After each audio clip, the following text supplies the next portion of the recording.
Okay. So if Oh you can yeah, find I it, remember that map. not novice steps of war. I don't want to have to cannon rush, you know, rocks. Yeah. So we'll go ahead and throw this up. Double check that the stream is, because I accidentally minimized OBS into the screen, and it is good. So, double agent, hit that button. Let's get this underway. This is terrible. This is terrible. We reduced ourselves to canning rushing each other caster. I mean, Caster v caster. One oh, man will win. one, two men, one cannon. And meanwhile, I'm going to try to commentate the game. So, you are not allowed to listen. So, you have So, to just so all we not. can build Oh is no. probes, pylons, cannons, and nexi. Is that what you're Yes. saying? Yes. I mean, you can obviously build a forge. Yes. Um, Boy, I really don't know how this is gonna work. I think I have a strategy. I think. I hope. I hope.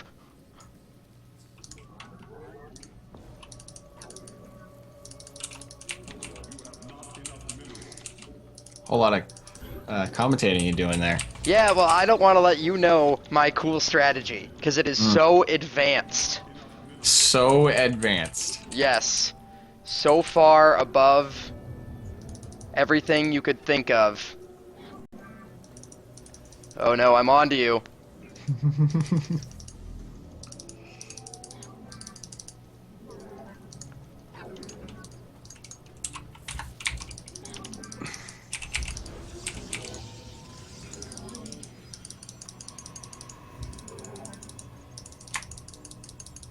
Get out of here, you.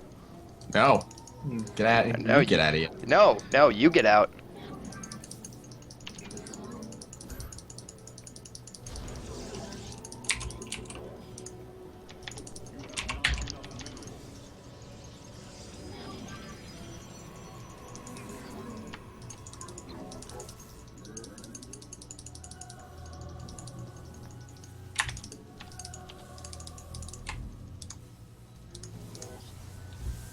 Oh yeah, stop them shields.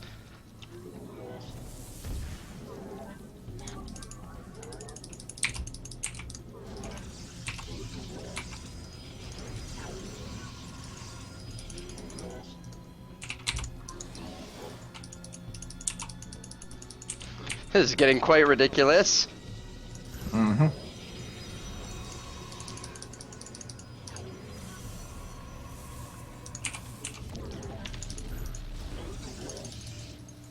Oh god, I had so many probes not mining. No wonder. Oh, that's a cannon run. Run, run, run, run, run, run, run.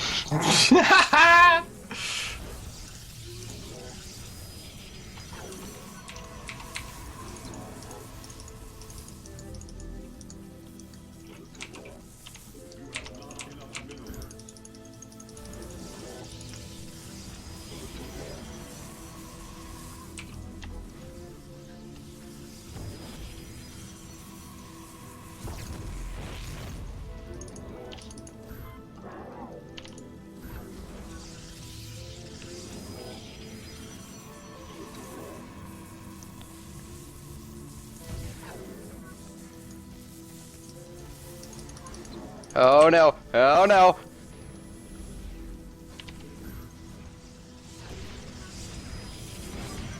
Oh no, come on, come on, come on, come on.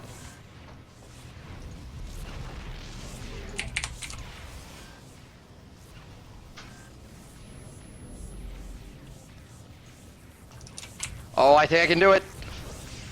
This is silly. This is not a game. Of course not, but it's entertaining. Oh No, god, it's not. no! I am having a blast. Sir, I don't play Protoss. Sir, please. I think I might have you from here. Depending, I want to see where. Oh no, don't. Oh god.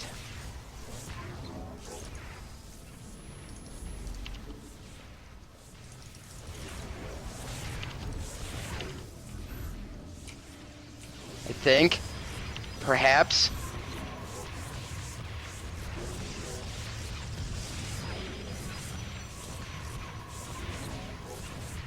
The interesting thing is going to be if you hold on until the end.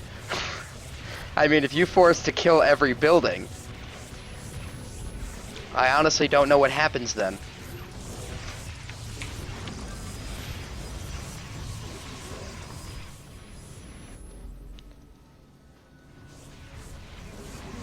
Yes, this is more entertaining than waiting for games for our viewers, apparently.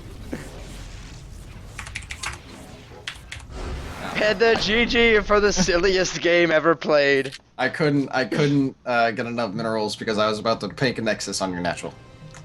Ah, that's actually not a. That's pretty genius. I walled myself in. I thought, hey, why not?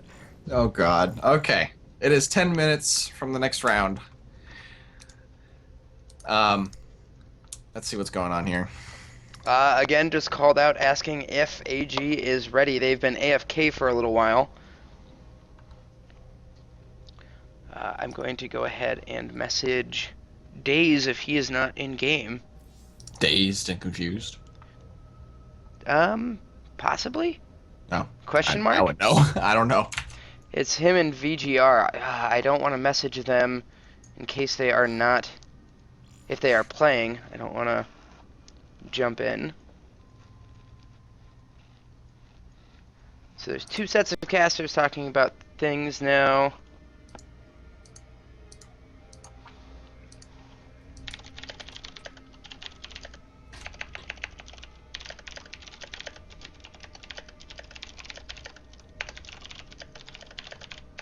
And I think if MGZ, not MJZ, MJZ. if they jump out of a game, we will be jumping right on.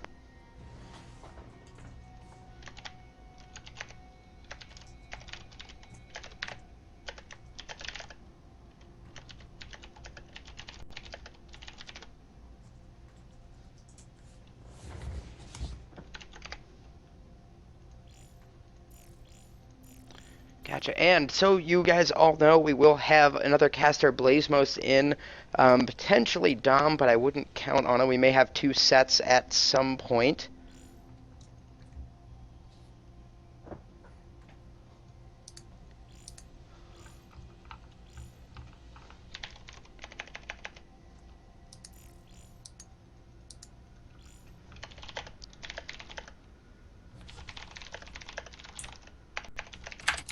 And I think we may have one. Sweet kill time. This next round is not technically going to start until 2. And okay, so this game.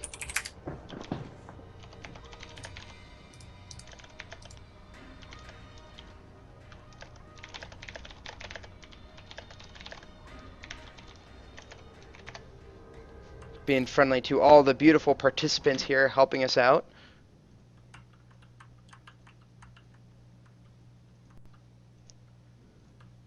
Most excellent. Alright, so I will go ahead, since we have so little time to wait, I'm going to go ahead and take us to break for just a little bit longer. We'll probably get one decent length song in. Let me see if I can find something really fantastic.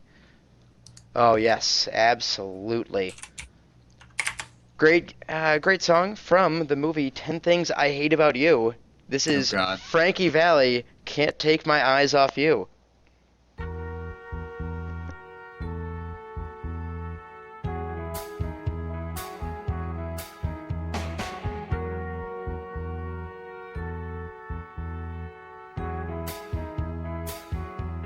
You're just too good to be true. Can't take my eyes off of you.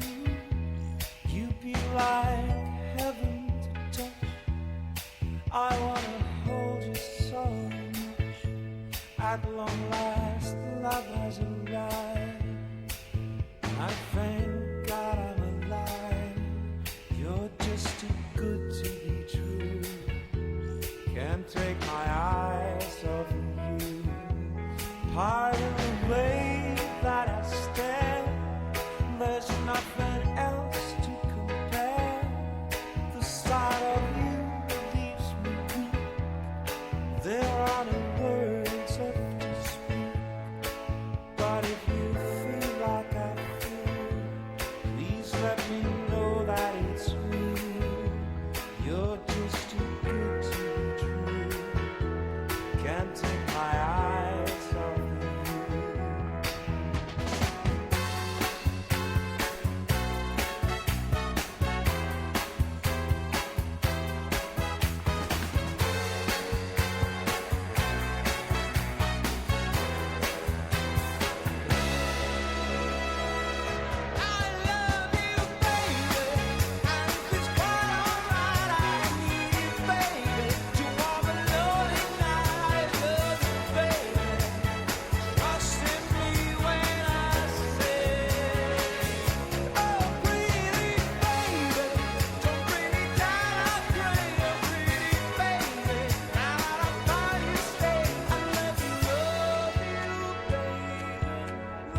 Oh, that beautiful Frankie Valley.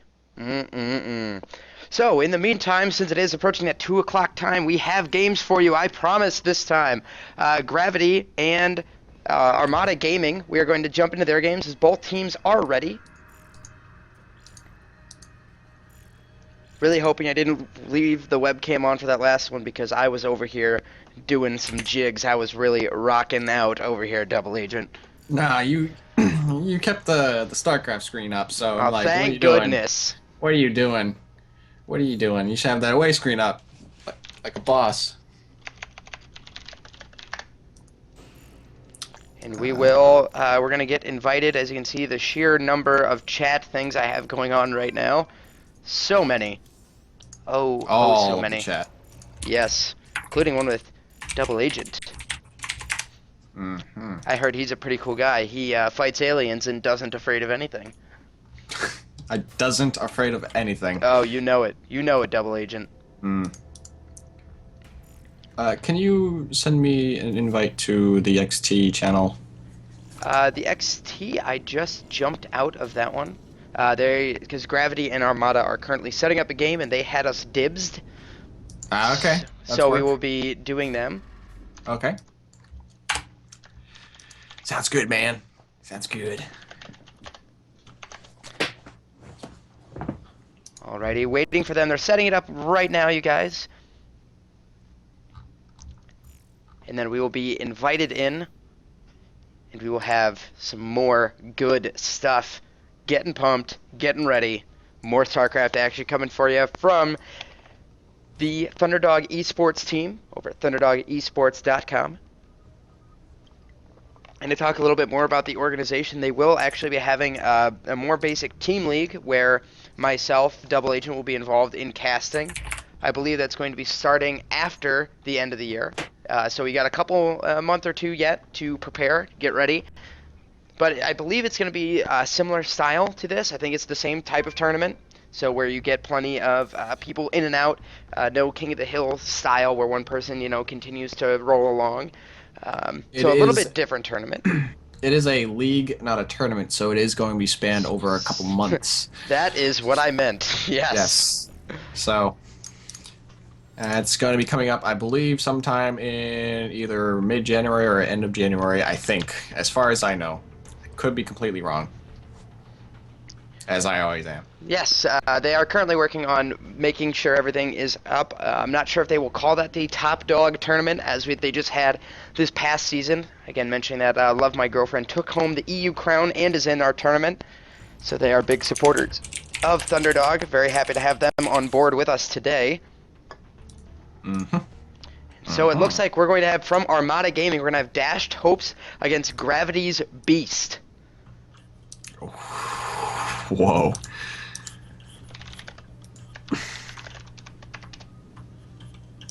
All right, and we are going to be underway, and we're going to go back to our roots and see a TVT, and that excites me, but at the same time, Double Agent, that first game that we had, I hope it's that good. Oh, yes, I know. That first game was an excellent game to start off, too, so hopefully we can see something like this again. Oh, maybe are we switching players? Yes, they actually called an audible. I believe Phoenix is he's the team captain, and he wanted to get Fiasco in, so he was just he was just being a placeholder, as Fiasco is pending. Hmm. And yes, Phoenix is actually going to be leaving. So, I believe... Once Fiasco comes in here, we'll be getting underway. Yes, and it looks like Beast is actually not playing either. So, those are the two captains that we named, not our two players. And so, as soon as Fiasco's internet... The interwebs. Yes, I think he needs to go down there, get some pipe cleaner, clean out his tubes, as they seem to be clogged currently, not letting those internets fly through. And clogged by cats. Oh, God. Stupid cats and hairballs. Didn't you know that the internet is run off of clouds, tubes, and cats? Oh, no, but it makes sense. I've heard a lot about these clouds. These clouds, they're everywhere, man. Are they Nimbus clouds? No. Oh.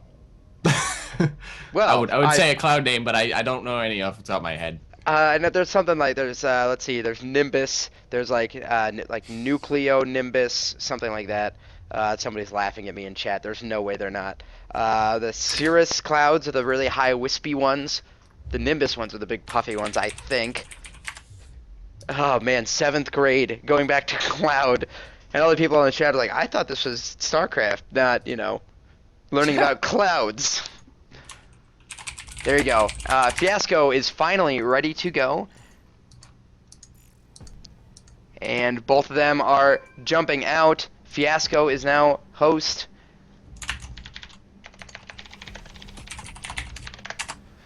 So, and when we said TVT, we were lying to you because it's actually PvP, which I have to say is one of my favorite matchups. It is awesome. PvP has come a very, very long way, and we'll hopefully see some different styles here. Nobody likes when both players go DTs and destroy the other person. You get into this odd base race scenario. Actually, they're fun. But anyway, we're underway here. 4 seconds in, and we're going to get into this PvP. First match of the round, AG versus Grav. It's going to be good. oh, it's going to be so good here on Akalon Waste and PvP, so the maps tend not to nearly matter as much, except for, particular builds and whatnot. For example, this one is great for some blink play things. You got a nice wide range, and you can blink into the 3rd and out if you need to. The 2nd, natural, is very blinkable, if that is such a thing. So things like that play into it just a little bit, as we are waiting for the game to load here. And here it is. Maybe as Fiasco waiting slowly, there it is. And there is the overlay, and ladies and gentlemen, the first game in round 2, Thunderdog Esports Christmas Cash Tournament. My name is the Dinosaur alongside Double Agent, and in the top left, from Team Gravity, we have Fiasco. In the bottom right, our opposite Protoss player, holding out for Armada Gaming, we have Dashed Hopes. An odd name. I hope he means that upon his opponents and not upon himself. Yeah, that'd be kind of awkward, to be honest. PvP, build order losses are a thing, much more so than any other mirror match. But since this is on Akalon Waste, it is a little bit bigger, so any proxy tech sort of thing is also very viable. Also, playing out just straight macro is also very good, because this is actually a Protoss favored map, because the 3rd is so easily taken for Protoss. We had just a touch of a lag spike there, it looked like. Hopefully that does not continue. But yes, I'm showing on the stream here where you're talking about that easily defensible 3rd with the rocks. It's really great. You're able to figure everything out. Fiasco checking, both players checking that corner of the base that so often sometimes gets cannon rushed and things like that. And it looks like both of them are checking around pretty thoroughly. As Dash Hopes has his rallied across the map, Fiasco attempting to look for anything. It doesn't look like we're going to have any early expands or anything, just a double gas for Fiasco. And only 1 gas for Dash Hopes. This is interesting, because the double gas usually means he wants to do some sort of fast tech play. It could either go Blink, Stargate, or Robo, because Protoss has these 3 tech paths that can go over throughout the whole thing, and, well, we have that little expect coming back again. Yes, and it looks like it's actually Dashed Hopes. Hopefully he did not drop entirely, as we will slowly wait for him to return. And hopefully this, in early game, these things are okay, but, it also kind of messes with players' flow just a little bit, especially Dashed Hopes if he's now having to worry.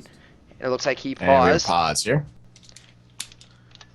No problem at all. While they get that sorted out and fixed here. And Fiasco is actually the one who paused it for Dashed Hopes. So a nice little friendly gesture there, keeping things classy. Fiasco doesn't want to, be given a win. He wants to earn it. So both players now scouting each other, going to figure out what exactly is going down. Now Dashed Hopes is going to come in here and see the double gas. So he is putting 3 and 2 on each geyser. So it really looks like it's going to be some sort of fast tech. He hasn't put a probe anywhere to put a proxy pylon anywhere for any kind of proxy tech play. So this is actually kind of interesting.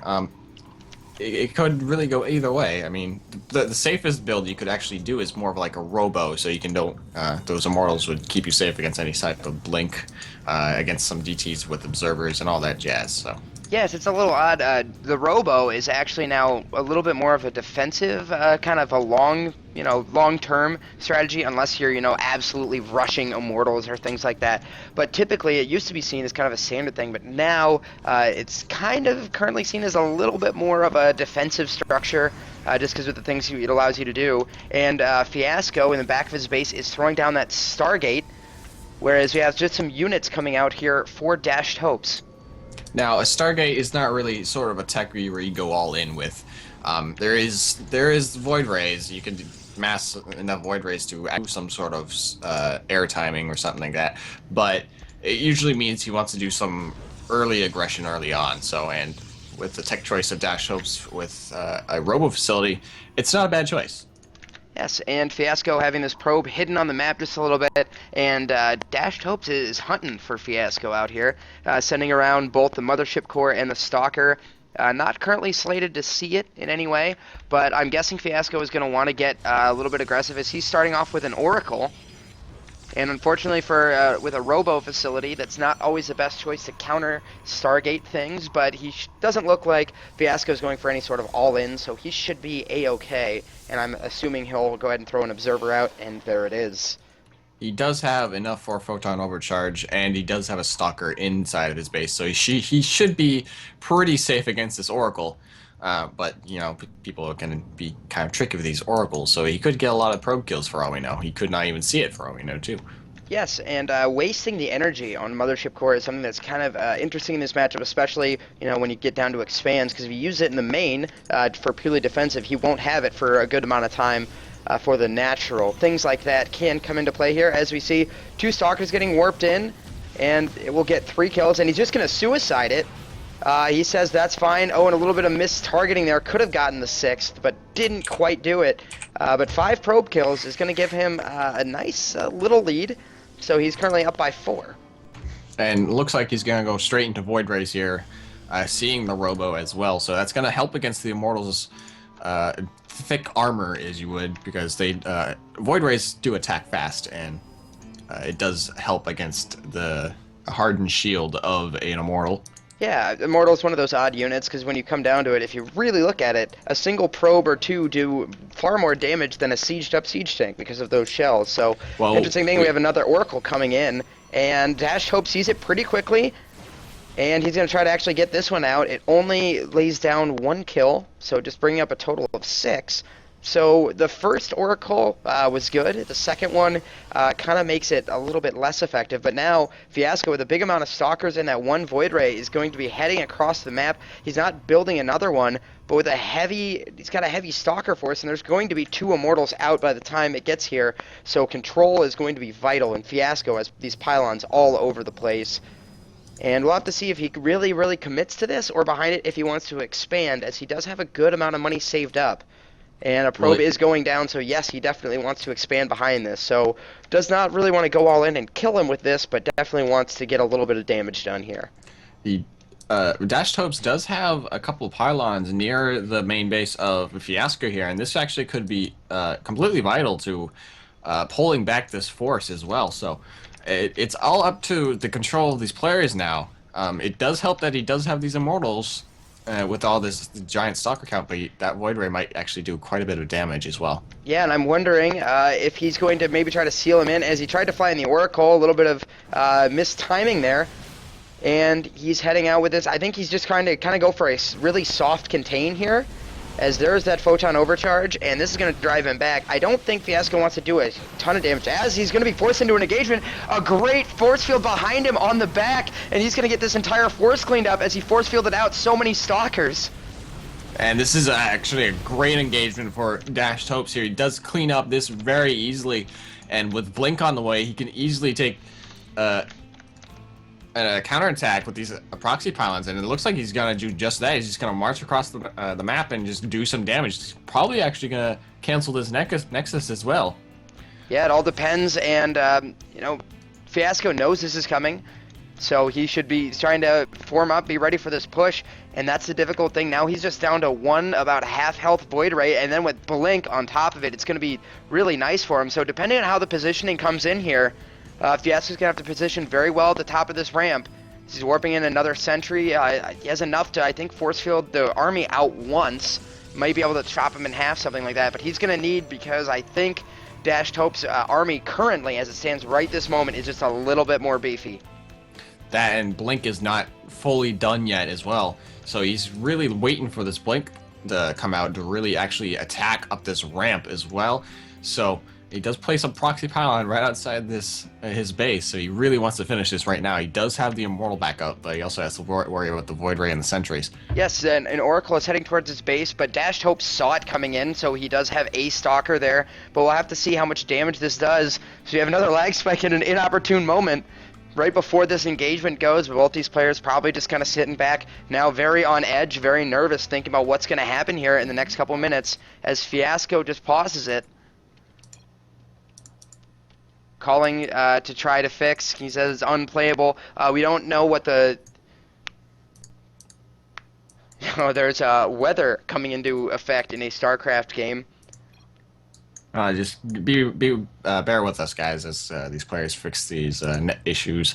Yeah, I don't know what like the the mouse lag in these can be a little bit worse. It's not always a stuttering of the whole screen, but sometimes there's slight delays in issuing orders to units, which in these high micro situations, especially with something like Blink, even a half-second delay is really tough. So Dashed Hope says he thinks it'll be fine, as we're going to get right back into this.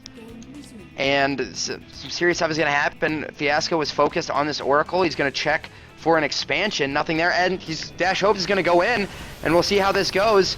Oh, decent force fields go down on the ramp as well, and this is actually going to help Fiasco hold this force here. Half the units are actually just force fielded off, and Blink is actually helping out, but it's kind of tough right now. The Immortals are doing a lot of damage to these Stalkers, and that's not good for Fiasco. Yeah, he definitely needs to pull back and let this Nexus Cannon fully kind of take shape.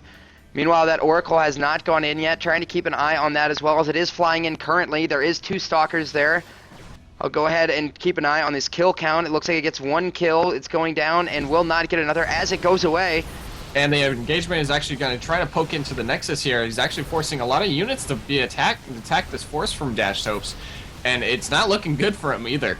Yeah, he's focusing down Stalkers with his Void Ray, and that's actually not helping. Now he's getting the Immortal. Much better choice there, as the Stalkers were blinking away, as we have a big time to Blink on top of the Void Ray, and GG comes out, and Fiasco takes the loss, and Dashed Hopes takes the first game. Yes, and I think Fiasco was really frustrated. There was a little bit of an early GG. I think with that final lag spike, he was very upset with it. Unfortunately, as you guys know, if you play even on the ladder, things like that can happen on occasion to any player. So a little bit unfortunate there, but again, Dashed Hope looks like he was in a pretty good situation for the majority of that game. With those Blink Stalkers, as soon as that came in, Dashed Hopes was able to take it. And this is another one of the benefits of sort of this style. If one player's internet is acting up, we will get 2 brand new players. So we're going to go ahead, throw up some music again for a very short break. We're going to be back ASAP. I'll cut the music if we have to. That way you guys have something so you don't have to hear us typing away, trying to get everything running for you. So we will be back in just a bit as I attempt to find decent music for you.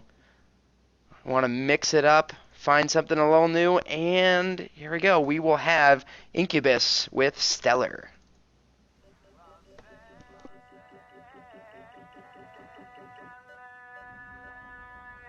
Meet me in outer space. We could spend the night, watch the earth come up.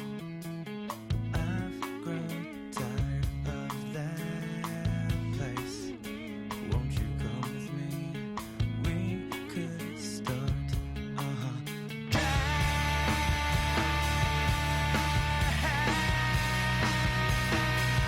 How do you do it? Make me feel like I do.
Alright, you guys, and we are back.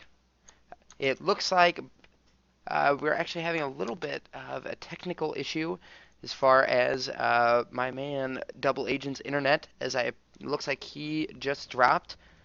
So I will be taking this game solo.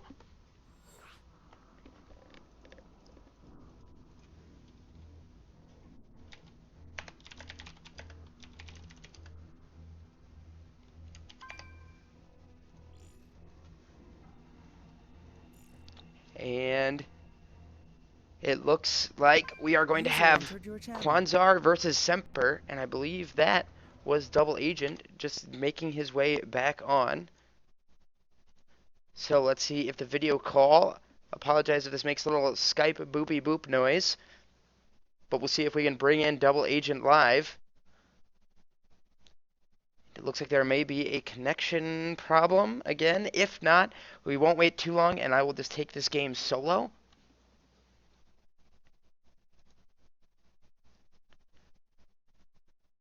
Checking, checking, checking. And we'll try one more time on a call. And there he is, the man himself. Double Agent returns. So, Double Agent. I had a little internet problem, apparently. Yes, we brought you in hot. There is another game on, so if you restart, if you get an SC2, there he is. And we are good to go. No worries. I covered for you. I only told them a couple times about how you left me. Abandoned. Yeah, well, I love you, baby. Don't worry. Alright. Looks like it's going to be a ZVT. New matchup, which I love some CVT. Oh boy, I gotta refresh every stream. Yes. And as long as Semper says that he is ready, we will be going. Alright. Hit that start button. Here we are. And while that is running, I will show off again our awesome, cool Thunderdog intro. This has been brought to you by Thunderdog Esports. Oh, and it pulled me out into the game. Trust me, the intro is coming. There it is.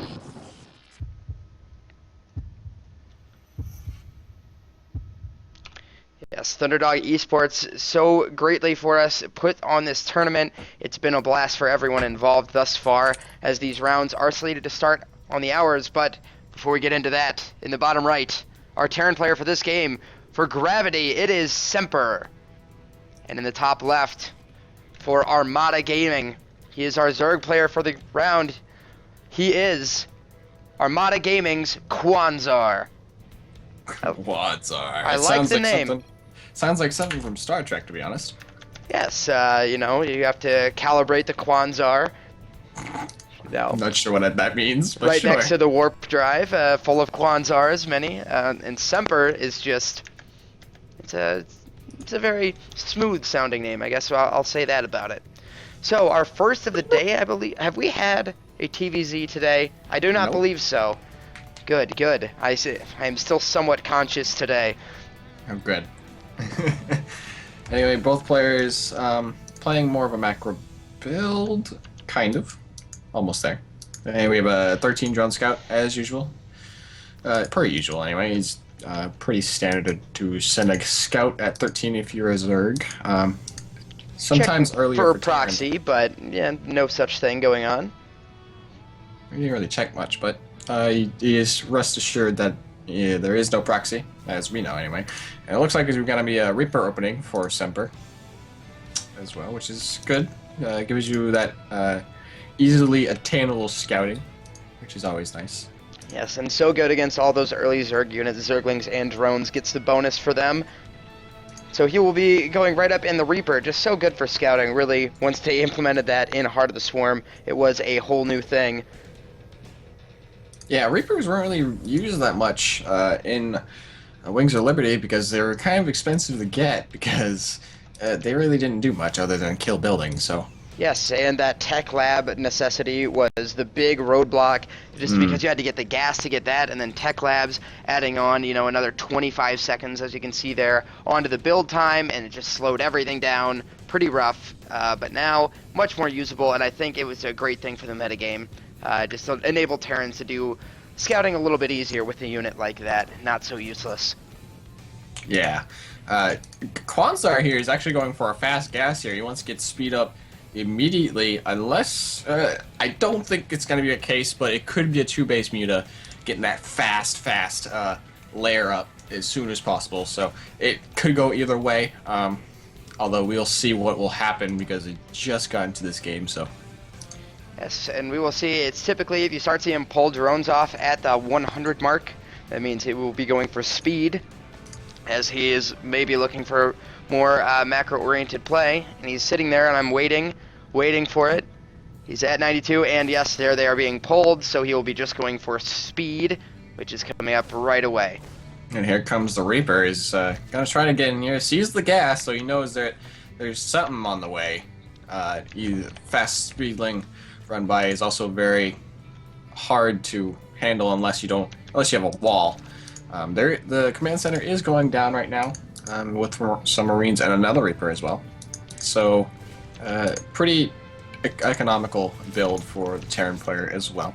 Oh, And an his Queens. attempted trap with the Queens there, no such luck. And he also saw the oogity woogity goo inside that spawning pool doing its thing, knowing that speed is researching, and that oogity woogity goo is actually the technical term. Let's go back here. Where did that come from?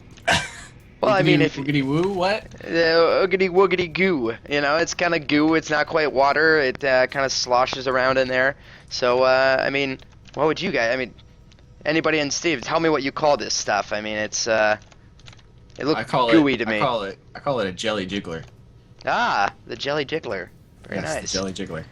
Yeah, so we're going to see very, very standard play out of Semper, who is now going into Hellions, going up to that starport as well, getting that tech lab, going to be starting stim, combat shields, all that good stuff. And actually, no, he's going to move that over. It looks like he may actually be going into Banshee, with this starport building right next to it, adding onto that tech lab. The Reaper, the Hellion Banshee opening has become a lot more popular lately with the Banshee change a while ago. It wasn't really popular much in the beginning of the Heart of Swarm. It was more of an early Wings of Liberty build. I'm not sure because I wasn't really around for Wings of Liberty, but it is now very strong to open like this. The Banshee getting quite a bit of kills if you're not prepared for it as well. Yeah, and we'll have to see if he decides to get Cloak. I don't anticipate that he will, because he's adding on a couple more things. He just barely has enough gas for it. But the non-Cloak is actually a little bit more of a thing now. Players have been doing this because Banshees are very strong against early Zerg units. They can take out Zerglings and things very easily. So a lot of players are using it as kind of sort of a soft contain kind of tactic. They have those Banshees just hover up above, usually one or two of them.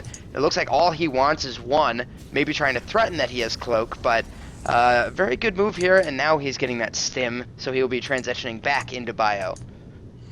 Still no lair yet for our Zerg player here, which is actually kind of interesting. He's opting for upgrades first over a lair, which really sounds like he wants to do some kind of timing.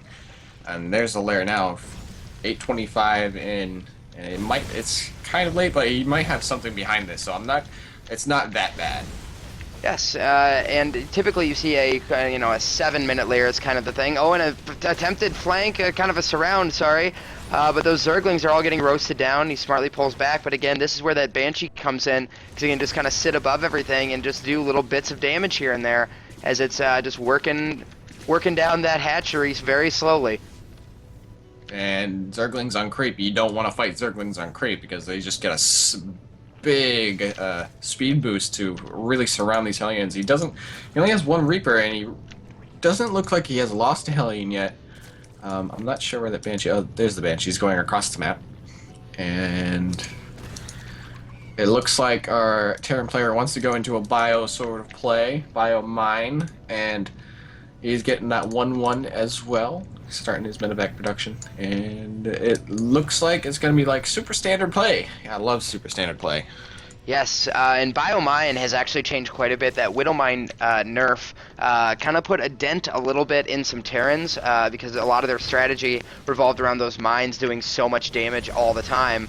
And a little bit of an engagement here as these Hellions are frying some more Zerglings, but others are going to try to wrap around, but with some good control by Semper, gets those all out, barely lost anything, killed a good amount of Lings.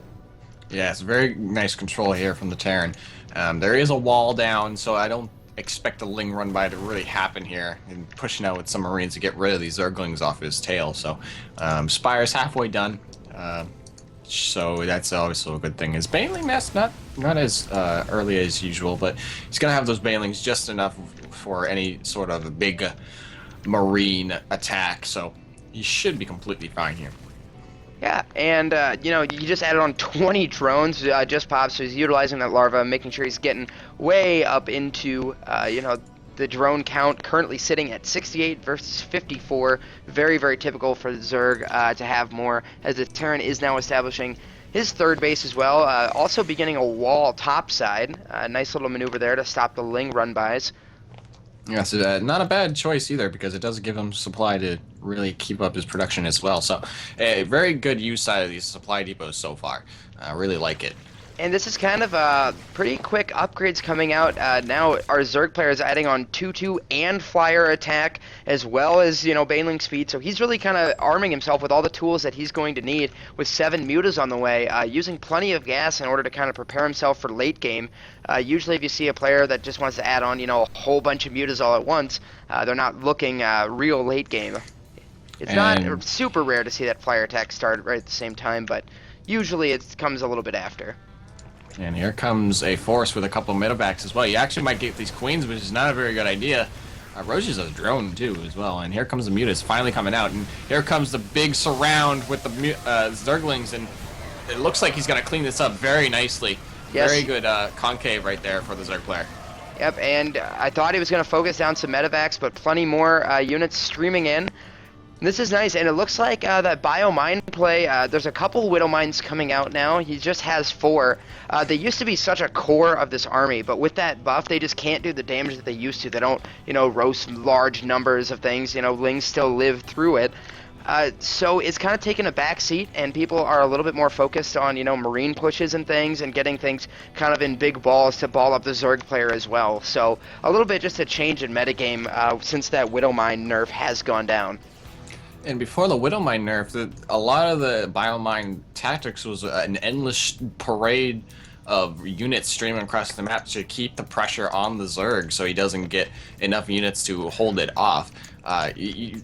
Once you really kill a force like that so easily, you can actually build up a lot more forces to handle what could be coming next. And this might actually give him that engagement actually kind of gave him a little bit of a lead too. Yeah, there was basically a 13-minute death push, as they would call it. You just, you know, parading across, but it would start at 13, and it wouldn't end until the game ended. It's a great point that you brought up there, but now, you know, Terrans want to be a little bit more, and it looks like he is going to try to drag him a little bit over the mines. Pretty good Baneling connections. And it wasn't enough, though. He didn't really get much. He only sent 4 Banelings, and he's trying to morph more as we speak. 9 on the way, and 18 Zerglings as well. He's trying to leapfrog these Widow Mines. Decent hits going on the Widow Mines as well, and here comes another one on the big Muta Clump as well. That's a very good hit, and it looks like the Zerglings can come up here and try to force this back as well. Evan, this is also something that you saw a lot more often. It looks like he's dragging him over more mines. Great split there, right on top of the medevacs as well. That's going to help a lot. Really cleaning this up, hands down.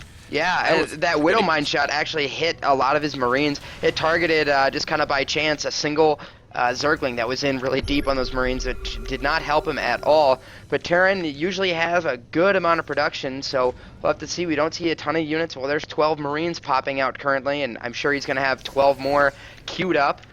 He's trying to move these mutas into a position where he can actually harass with, or at least give some time so he can get these Banelings up right across it. He's building a lot of Banelings, and this really looks like a death push right here. Yes, when you build Banelings, they do not have the utility to go on and on. You know, if you use them, right, by definition, they die. Right, and decent splits on both sides. Premature is just gonna just go right into this force and take it by storm. Really winning this decidedly, it looks like, but it's not over yet, and here it comes. Gonna try to hit these SCVs with these Banelings. Decent hits going off, and I think the Zerg player has done it. There's so much going on. I'm all the way zoomed out. I can still barely contain the madness that is going on in this engagement right now. We had those Banelings connected so well and took out a lot of SCVs. He's actually down to 42 SCVs as we see more Banelings morphing. But here's one of the problems a little bit is that he used all of those Banelings and he doesn't have a ton left. The Terran player is barely holding on, but for how much longer? Semper is actually saving his third as well, so this is not a bad choice to hold like this. He could actually just hold it right on his ramp if he wanted to. The Widowmine's really trying to help out as well. He might actually hold this. And Yeah. it looks like the third player is pushing back, or at least get the fourth. As I say, you can lift that up just to distract the mutas for a little bit longer. And big morph of Banelings as well. 16 on the way with 36 Zerglings from the main, streaming across the map. And this is almost a parade push by the Zerg player. I mean, as you see all of these units just streaming across the map, just giant lines going down. As we have another big engagement. Widowmine hits look to be pretty good at the start. One goes off on just a single. Oh, and it looks like he's rolling through. So much damage being done by these Banelings. And I don't think I see any overseers for the Widowmine, so he's going to leave these Widowmines alone and just go right for the Marines. And he's getting a lot of Marines with this. He's only down the mutas, though. And if he can just build enough Marines to hold this, he might actually keep into this game. But no, he GZ's out, and Kwanzar takes the next game, making AG get 2-0 against Gravity. Yes. The first game we had was it Dashed Dreams took it for AG, but that was a good game back and forth. But you brought up a very good point, Double Agent, with when you morph, that many Banelings. If that push doesn't work and it's shut down, you simply die because you don't have any utility left anymore. So that was a big swell, and it was kind of, as you said, kind of a death move. It worked out for him. He was able to get those connections after a little bit of time there. The first Widowmine hit was very good. I really thought that was going to take out quite a bit. Yes, unfortunately he couldn't hold on, and just endless waves of Zerglings just keep on pressuring him, and he couldn't. Once you get into the Terran production, it's pretty much game over. So. Yes, absolutely. And I'm going to speed through the replay real quick and just kind of highlight sort of that last thing. I accidentally left Double Agent out, but I don't plan on being here for too long, so we will let him, drink up. And this can actually be a little rough on your voice here. So while he goes and does whatever he needs to in order to fill up, I'm going to go ahead and kind of take you through this replay instead of just listening to music so we can get even more StarCraft going. As I take a good drink of water as well. So I really wanted to highlight some of those Widowmine hits at the beginning and show how, how he was able to hold on as we stream through all of this good stuff you guys all saw early on. The transition here and that Banshee doing some good work.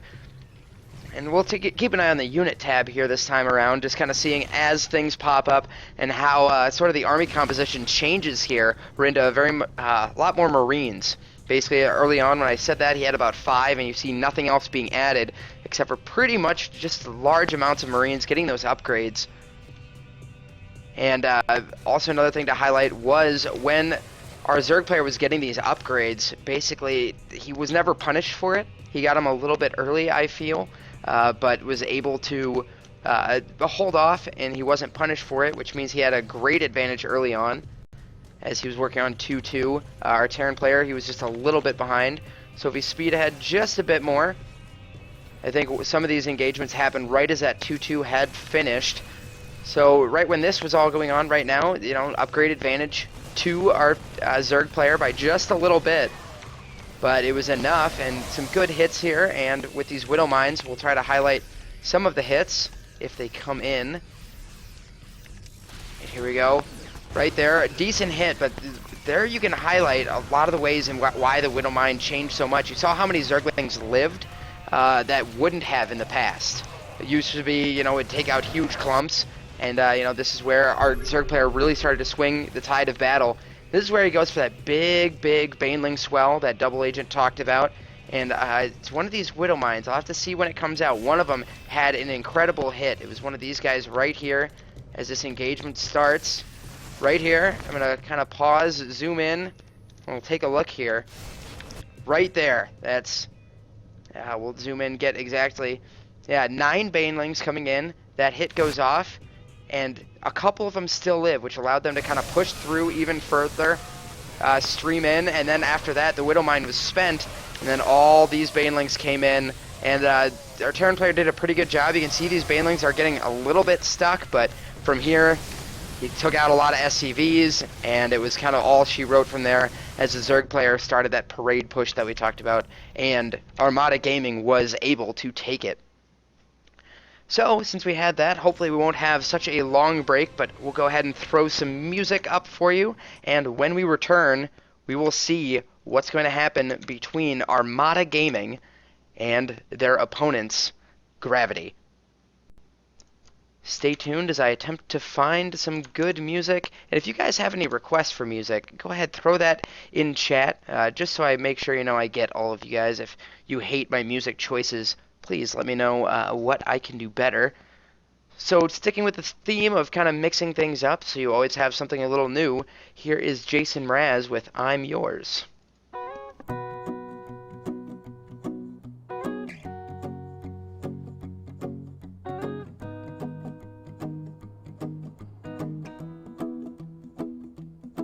Well, you done me and you bet I felt it. I tried to be chill, but you're so hot that I melted. I fell right through the cracks.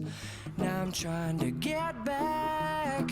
Before the cool done run out, I'll be giving it my bestest, and nothing's gonna stop me but divine intervention. I reckon it's again my turn to win some or learn some, but I won't hesitate no more, no more.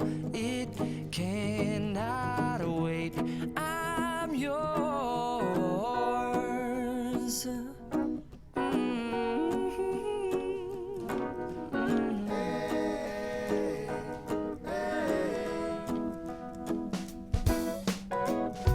Well, open up your mind and see like me. Open up your plans and damn, you're free. I look into your heart and you'll find love, love, love, and love. Listen to the music of the moment, people dance and sing. We're just one big family, and it's our God-forsaken right to be loved, love, love, love, loved. So I won't hesitate no more, no more. It cannot wait. I'm sure there's no need to complicate. Our time is short. This is our fate. I'm yours. Do you, but do you, but do you want to come on? I scooch on over closer, dear, and I will nibble your ear.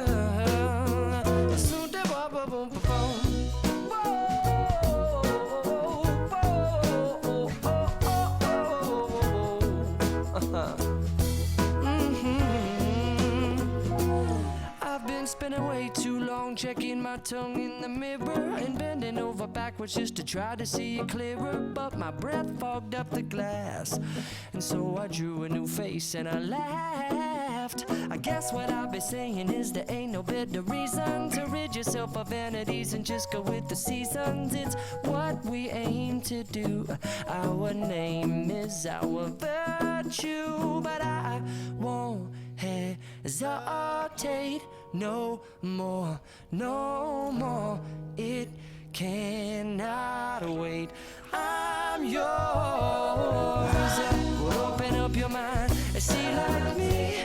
Open up your plans and damn, you're free. I look into your heart and you'll find that the sky is yours. So please don't, please don't, please don't. There's no need here to complicate, 'cause our time is short. This is our fate. I'm yours. All right, ladies and gentlemen, we are back, and we are just about ready to jump into a game. We are already in the lobby, ready to go. And we're going. The beautiful Bam! Just double like that. agent just was kaboom. I am throwing down. I love it. Right now. Yes. Oh my God, we have a TVZ, another one for it's good. Oh boy, I love these names already. Yes, in starting off in the bottom left for Team Gravity, it's actually his first season in Grandmaster. It is Korean Air. And in the Korean top Air. right, we for Armada Gaming trying to close it out with a 3-0. We have Warshop. They almost sound, I mean, I want to see Mech play out of Warshop just because I think it fits his name so beautiful. You'll get those big war machines, siege tanks. Just nothing but Thors. Thors everywhere. Yes, and these two players, they were talking just a little bit, and I believe that is French. Do you read any French, Double Agent? I don't.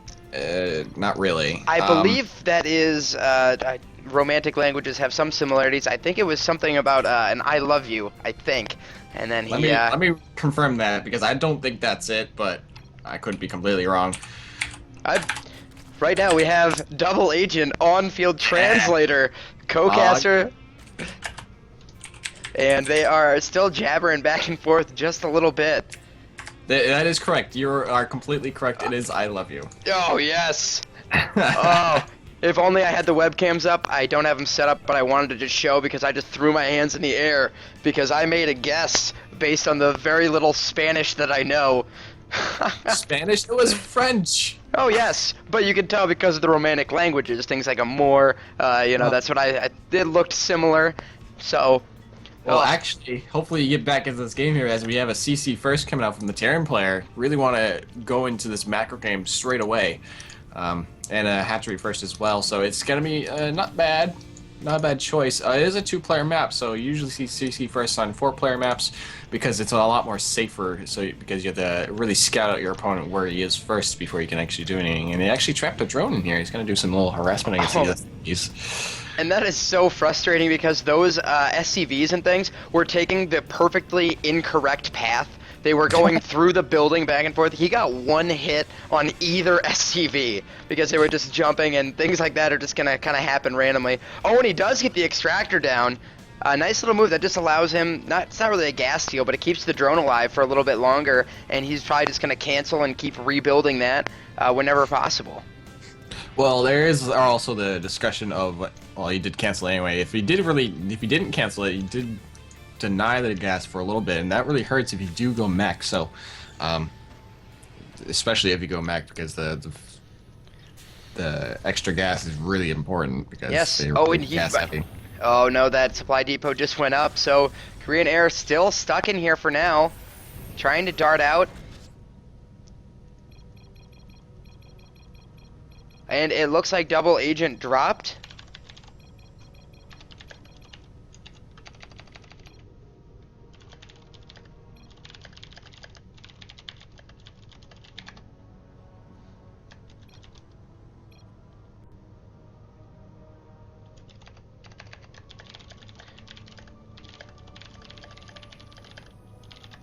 User in your channel timed out. Yes, and as you just heard, Double Agent just dropped down.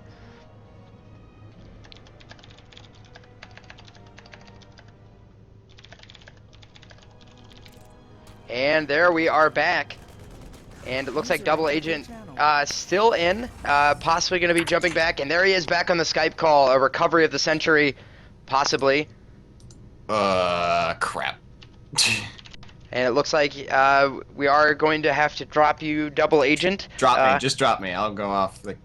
I'll just go away. Yeah, Sorry, no worries. I'm having a little internet problem. No worries, you can get it sorted out and go ahead.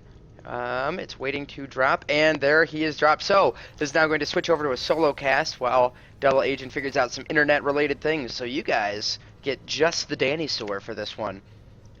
So good news is it didn't impact the game. There was nothing major going on at the time, as we will see a factory going up for our Terran player.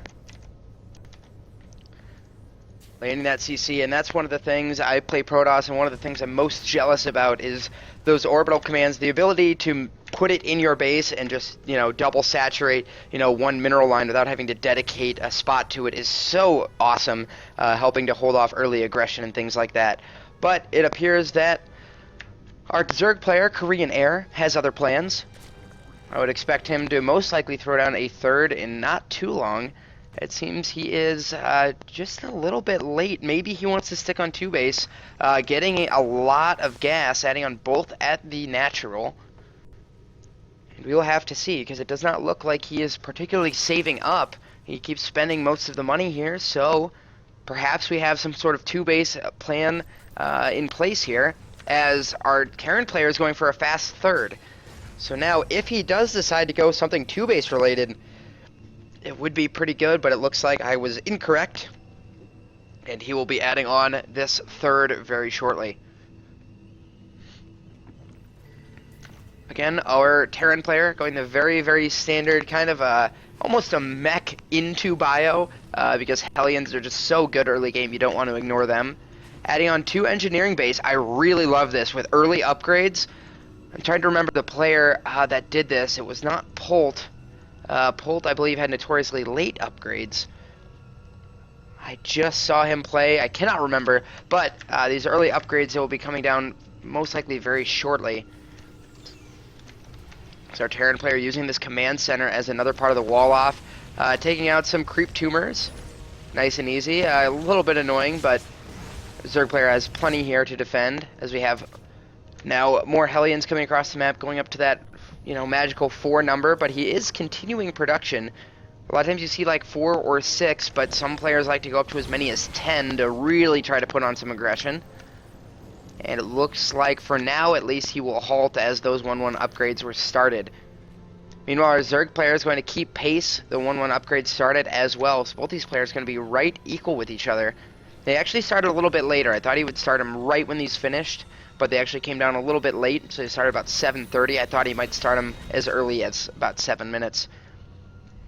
Now this Overlord, not able to drop creep yet, because this lair was just started, so he cannot do the creep drop, but he will sit there and, at least observe that that is going down.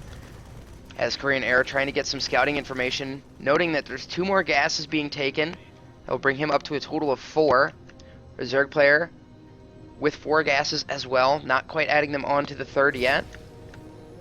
And these Hellions have to be so careful against Zerglings on creep. And Zergling's speed has been finished. And there is extra gases being taken, and we'll have to see where he wants to go with this lair. Most likely just going to add on that Spire, as is very, very typical of the matchup. We've seen a lot of very standard games today. Armory going down at right on time to try to line up those 2-2 upgrades. Very nice. And this Tech Lab now getting combat shields in addition to Stim. Going to start moving more into Marines. Going to build a reactor as well. A couple error SCVs here not being utilized, but he'll probably clean that up very quickly. And that's the beauty of being at, the master's level, etc. It doesn't mean that you never make mistakes. Little things like leaving SCVs idle. Little things like that aren't that big of a deal, but it's also that you know how to recover and don't let that throw off your game. A lot of times you can see comebacks happen a lot more at the top level of play, just because players know what they have to do, etc., and can really kick it into gear and know how to recover from mistakes better than, some of the lower league players. So, it looks like he did clean those up. Go ahead and send them back to work. This game has been pretty passive. The creep spread going very well for our Zerg player. Approaching, he's now over that halfway mark. Taking over, soon this will be entirely surrounded with creep. You see a very standard, just kind of marine force, and again, de-emphasizing the Widow Mine. He doesn't even have any yet. That reactor is going on a factory, and it will soon pump out plenty of those. He's starting his 2-2. Our Zerg player switching with that big Muta Swell. No 2-2 yet for him.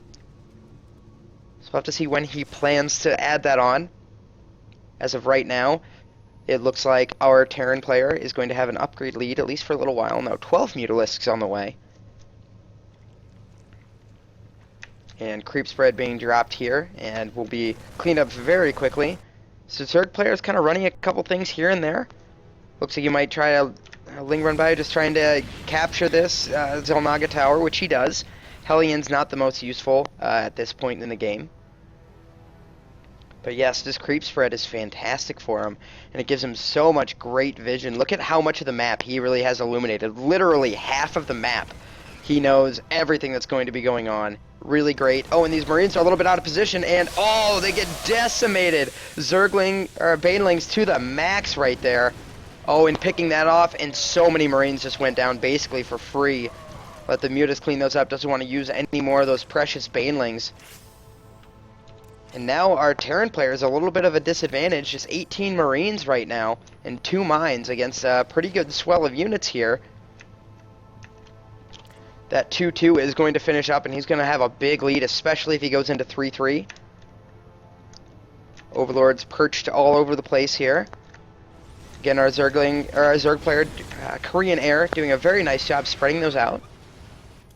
And there it is, 2-2 is finished. And look at this creep. It is almost on the front door of our Terran player. As finally he pushes back, and he responds very quickly. He's going to try to drag him over these mines. A couple Zerglings going in, dancing around to get him. Those mine hits, not the best. These mines never quite went off, but look at how far that creep spread is. Absolutely fantastic. Oh, and those Mutas were dancing on the edge of destruction. The Widow Mine, those Widow Mine hits are so great for bruising up Mutas so that the Marines can come in and finish them off. And we'll have to see, can he even get this bunker down? The creep spread might have gone in, yep, and he won't be able to now. That creep spread being so good.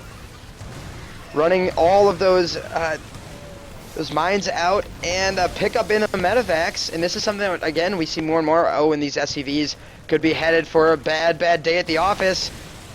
Oh, and can they go down? How many? Oh, the flank, and plenty of SCVs going down now. Still going down at the front. Warshop, our Terran player, doing very well. Defending that off, he's going to have to go into a little bit of recovery mode. And Gravity is saying, we rest on Korean Air, probably wanted to get him in. Again, it was his first season in Grandmaster, so he is not necessarily a seasoned veteran, but certainly at the top of his games. It takes a lot to break into that top tier of players. So he is a hot player right now and showing off why he is. These medevacs still have units in it. Oh, and these Banelings can connect. Oh, great connections there. Stims and runs away. Oh, taking out all kinds of units here. So many Mutas here. And these Mutas provide such great utility. As we said last game, when you build things like Mutas, they're an upper tier unit and they allow you to get value time after time. Whereas units like Banelings, you know, by definition, they die once you utilize them. Oh, but look, he's adding on 23 at a time here. Oh, and what a great mine shot. Those Mutas taken down to about 2/3 of health as we have a counter drop here. The first kind of aggression we've seen from Warshop. Pretty good here. He's in great position. He's really focusing up, taking out some good Mutas, which is great for him. Oh, 3 Mutas. He got great utility from this drop. It looks like he is now going to be going down very shortly, but great utility there. Still, 3 Mutas alone was enough, in addition to all the drones that he got. Meanwhile, Warshop, this creep spread is incredible for Korean Air. Right on the doorstep, you can see he's adding more. He's forcing him back. And these mine shots, the Zerg player just has a sixth sense about where they're at, pulling back at just the right time. Able to split up his units, and they are so spread out, and now these Mutas can just go to town. Oh, but another swell of Marines comes down, and he's not quite able to do it as his bunker will burn down. And more damage going on, and Warship gets off, and Gravity's player, Korean Air, extends the series. So we will see our first 4-part series of the day. Really nice work there throughout. Unfortunately, we did drop Double Agent, not dop him, but he dropped out of that game, but no big deal, as he will return for the next one. But this series will continue, so we're going to have even more games coming up for you. So this is the Danny Source, soon to be rejoined by Double Agent as we go to break. And let's find some great music. Again, trying to mix some things up. And we'll go a little bit outside the box here. Maybe something a little bit old school if I can find what I'm looking for. Oh, and here we go. Throwing back to the 90s and summer days, we have LFO with Summer Girls.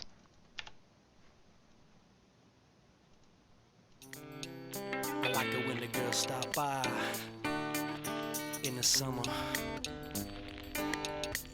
Do you remember? Do you remember when we met that summer? New kids on the block had a bunch of hits. Chinese food makes me sick, and I think it's fly when girls stop by for the summer. For the summer, I like girls that wear Abercrombie and Fitch. I take her if I had one wish. But she's been gone since that summer. Since that summer. Hip-hop marmalade, spick and span. Met you one summer and it all began. You're the best girl that I ever did see. The great Larry Bird, Jersey 33. When you take a sip, you buzz like a hornet. Billy Shakespeare wrote a whole bunch of sonnets. Call me Willie Whistle cause I can't speak, baby. Something in your eyes went and drove me crazy. Now I can't forget you and it makes me mad. Left one day and never came back. Stayed all summer then went back home. Macaulay Culkin wasn't home alone. Fell deep in love but now we ain't speaking. Michael J. Fox was Alex P. Keaton. When I met you I said my name is Rich. You look like a girl from Abercrombie and Fitch. New kids on the block had a bunch of hits. Chinese food makes me sick, and I think it's fly when girls stop by for the summer. For the summer, I like girls that wear Abercrombie and Fitch. I take her if I had one wish. But she's been gone since that summer. Since that summer.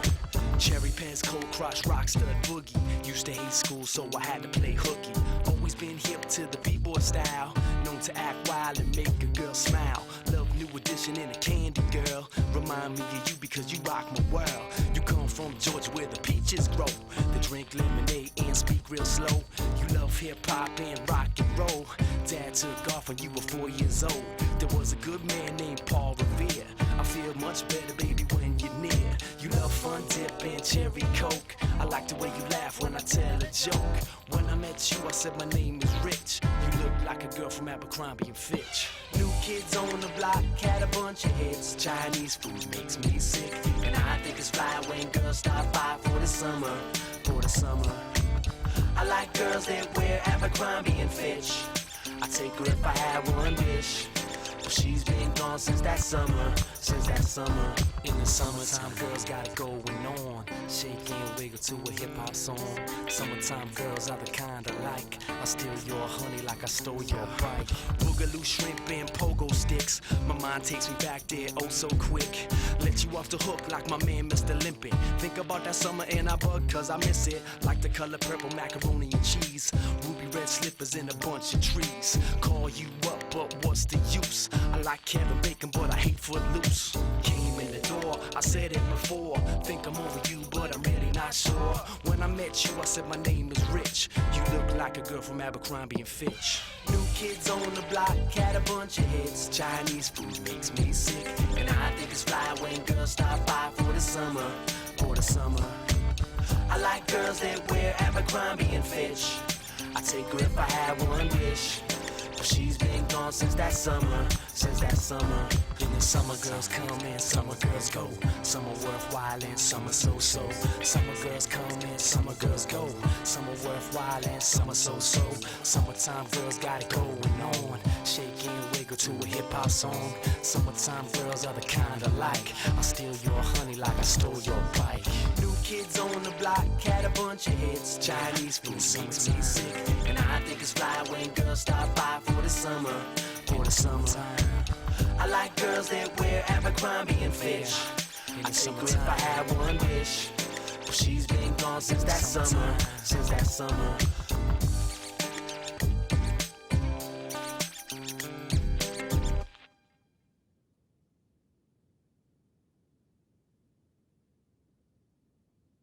Oh, forgot to turn on the mic. Here we go. Danny Soar alongside of Double Agent. And we are getting ready to jump into our fourth game now. We have Gravity versus Armada Gaming. Gravity able to pull it back to 2-1. They'll have to win 2 more games in a row in order to advance. It looks like Praetor Phoenix versus Baldwin this time. It's going to be a Protoss versus Zerg. Baldwin and GM and Praetor Phoenix being a master, but that's completely fine in my opinion.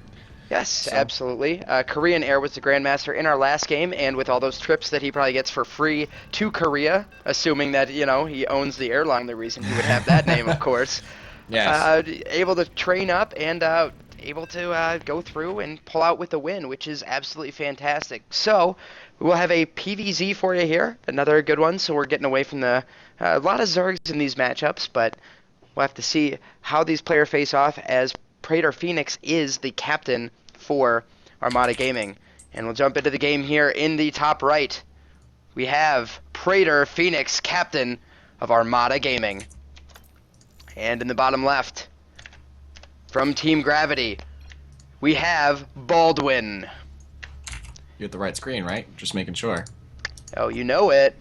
Okay. Just making sure. And these players, again, throwing out names. Matthew. I don't know if that's... I don't believe that's his real name. I have no idea. I wouldn't know.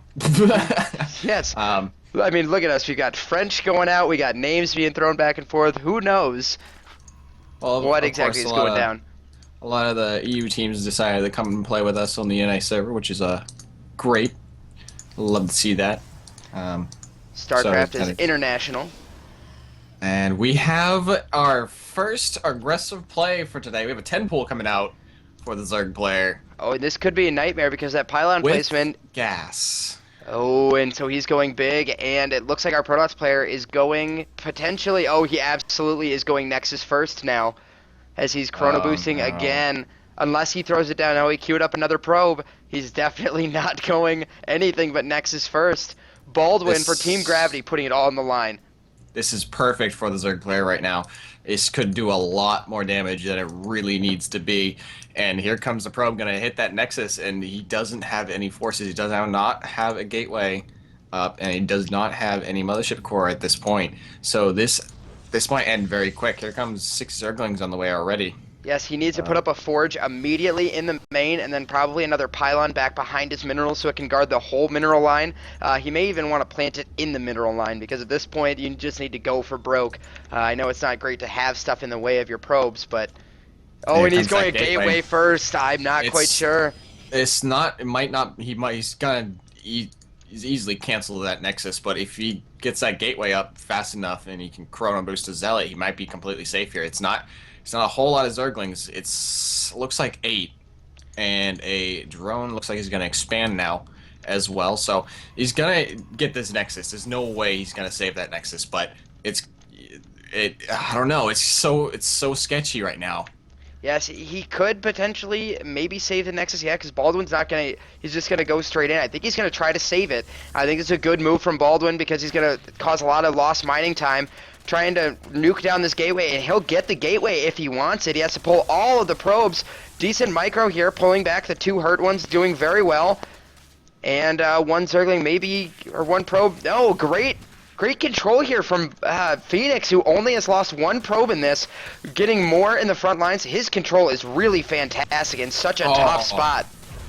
He's just losing more and more probes right now. It's not looking good for the Protoss player. He's getting great surrounds with the mineral line walks, but he's losing a lot of probes as well, and he's got to save the Nexus, which is a great thing. He can actually just re-probe up really quickly. Yeah, he's only down by 4 probes right now, so it's not like it's a giant disparity.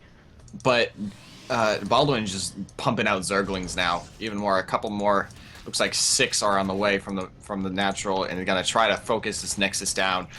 I don't know. He's gonna probably get this Nexus. He does have 2 Zealots, so it comes down all to control here, and see, Phoenix has shown that his control is pretty good. Oh, but this first Zealot, might maybe get... Oh, and he's sending them in 2 different directions, which I like. Oh, a great place right on the mineral line here. Things like this are so great for him. Yes, he gets another probe, but he's going to save the Nexus. It's a great defense right here from Phoenix. He does lose quite a bit of probes, but he saves his expansion, which is all he really needs to get back into this game. He's not that far behind. He's just going to lose a little bit more probes, though, and that's not a good thing. Yes, he definitely needs to start mitigating these losses as quickly as possible. The Zealots are getting pulled every which way.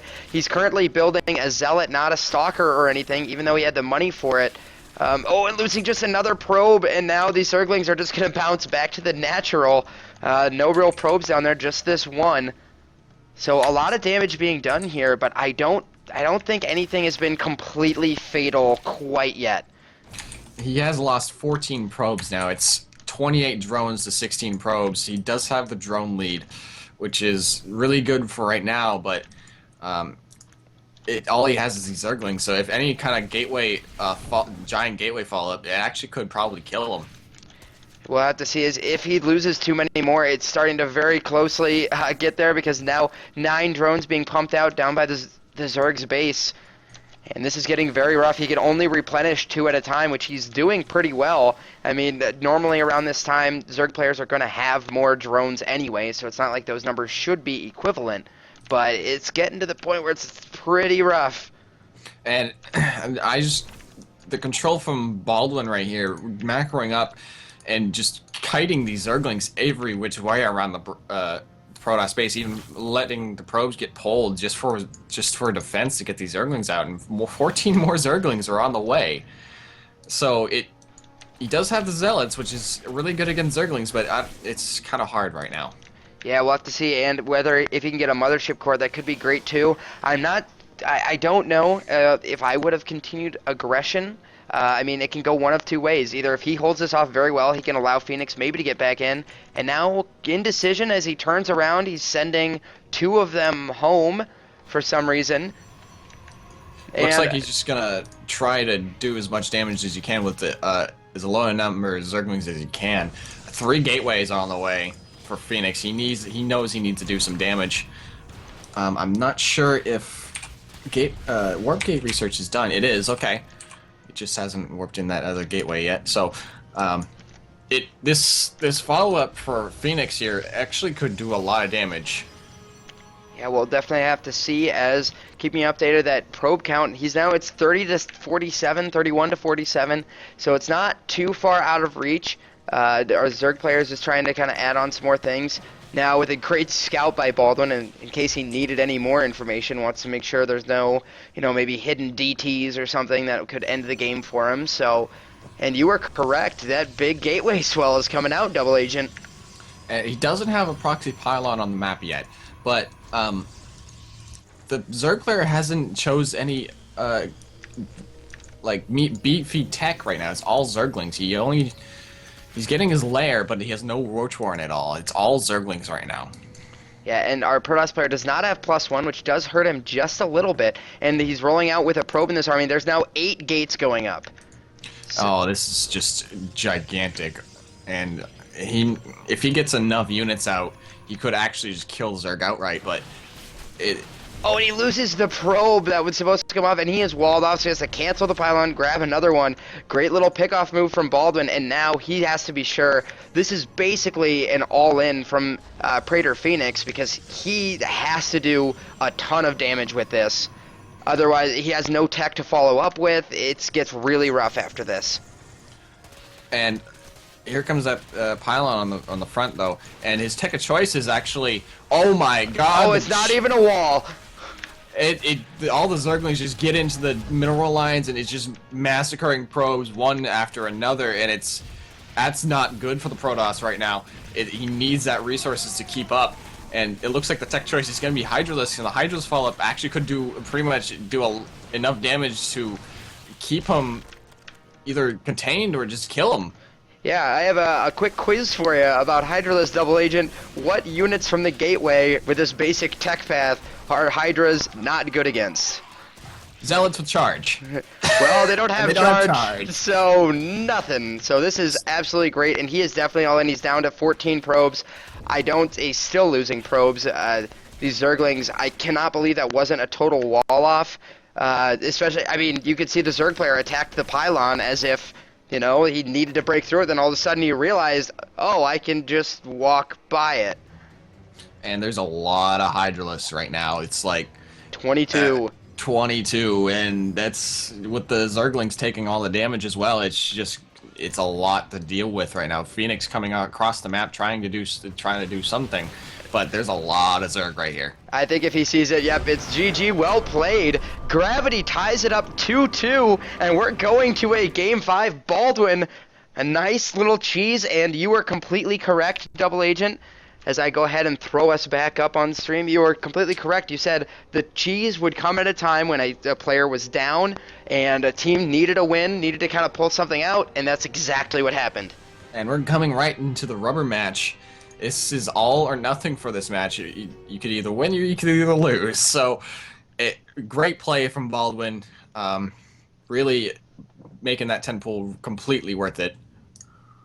And we'll do something. Yes, absolutely. And so we're going to kick it just to a little bit of a break. We're going to be back in not too long, hopefully. And so queued up next to, again, diversifying some music, I have Matchbox 20's Unwell. We'll see you in a couple minutes.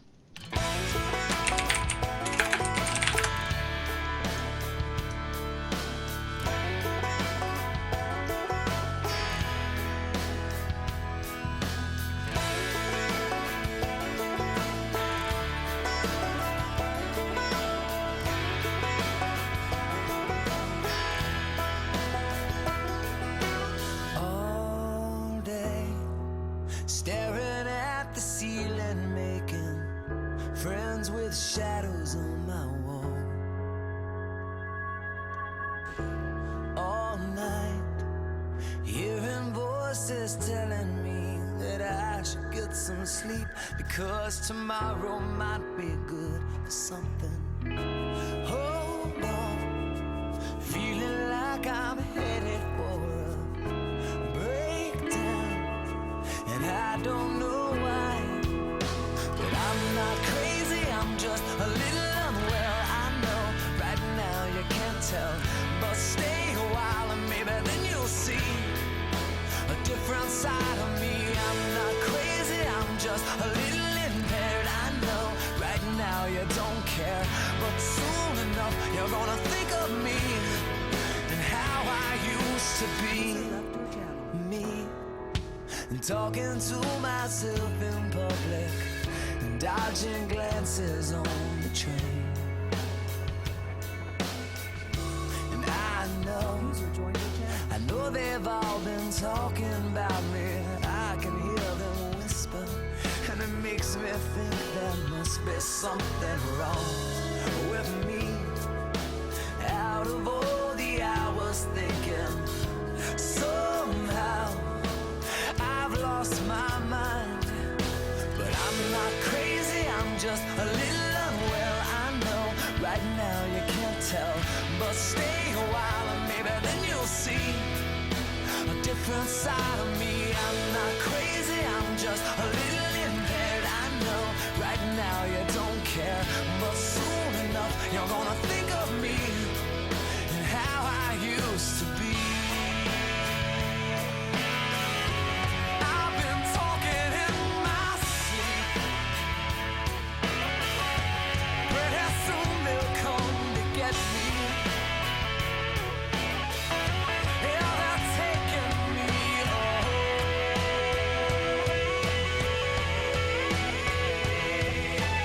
I'm not crazy, I'm just a little unwell. I know right now you can't tell, but stay a while and maybe then you'll see a different side of me. I'm not crazy, I'm just a little impaired. I know right now you don't care, but soon enough you're gonna think of me and how I used to be. Yeah, how I used to be. How I used to be. Well, I'm just a little unreal. How I used to be. How I used to be. I'm just a little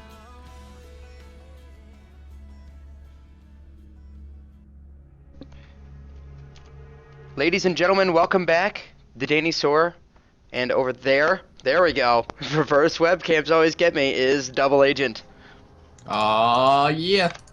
Yes, absolutely. Everything mirrored on the webcam. So he is technically over here for the webcam, but it's weird because he's over here on my monitor. It's very odd. But I got it right in the end. Okay. You had to do the same thing? I You don't just, know what's. yeah. I don't know which way you are. So Yes. Well, if we ever want to, work out a cross camera high five, if you want to launch over. There you Yes. go. Beautiful. Yes. So we are just waiting for this last game to start. Gravity selecting their final player, and there is some selection. I believe the teams were allowed to have 10 people per team, so there is some decisions to be made, and I believe the loser gets to pick the second. So I think that Gravity has to just kind of pick a player, and then Armada Gaming will be able to match whoever they would like. So some team discussions going on right now. So you're just going to get to hang out with me and Double Agent for a little bit. And Double Agent might be taking off in not too long. I think he's going to stick around for one more series. Isn't that right, buddy? I'm gonna stick around for this game, but you guys will be joined with Danny and Blazemos, who will be casting with him for the next 2 rounds, and I'll be coming back as far as I know. He could be sticking around for all I know, but there's gonna be a final match in a couple hours, like I don't know, I believe it's at 9. 4 hours. 4 Yeah. hours. 9 p.m. Eastern, so 8 p.m. It might be a little bit more then. It depends if they've tried to move it up, but I think the finals are going to try to really stick it in time, and I will go ahead and talk to the organizers, and before we get off stream, we'll let you guys know when exactly you can come back to see the finals, see who's going to take home that cash prize. All right, and we're in the game right now. It's gonna be Beast versus Shuriken, a TVT. Oh boy, and Beast is, I believe, the captain for Gravity. So we saw Praetor Phoenix in the last match a couple ago. They wanted to close it out, but what a captain, holding himself back for the last match, putting all the pressure on himself, trying to prove why he is the team captain. So it's going to be pretty cool, you guys. I'm very, very excited. We're just waiting on the loading screen. We'll bring you guys in, introduce the players. This will be on Frost. I think our first 4-player map, if I'm not mistaken. Yes, it is. And of course, being a 4-player map, it's going to be macro builds are going to be so. Oh God, I have the stream still on there. You want to introduce the players? Yeah, you bet. In the bottom left, the last hope. Game 5. It all comes down to this: Gravity's Beast. And in the top right, Armada Gaming went up 2-0. Then down 0-2, trying to close out the series that they thought they had in their grasp. It is Shuriken. Now, is it Shuriken or Shuriken? Shuriken. Shuriken. Oh God. Where's the I'm emphasis? sorry if I'm on the K, of course. Yeah, that's what I thought. What about Beast?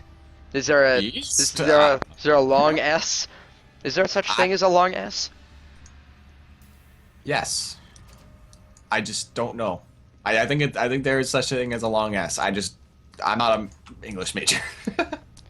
My girlfriend is an English major. I don't. Should ask her. There you go. Yeah. Are you suggesting she should cast with me? Which would be entertaining. She doesn't know that much about StarCraft. I should be going nuts over nothing. Yeah. Yes. So Looks like- TBT, it's gonna be very much the same thing, I think. Well, being a 4-player map, CC first is actually kind of a thing. Not so much against Terran though. Although both players are opting for a Reaper as well, so it's going to be pretty much similar builds until we get into the big tech choosing phase of the game here, and both players scouting on the other side of their respective north-south positions and not gonna find anything. Yes, this is not forced cross spawn, as far as I know. And obviously, the players would not be aware of that either.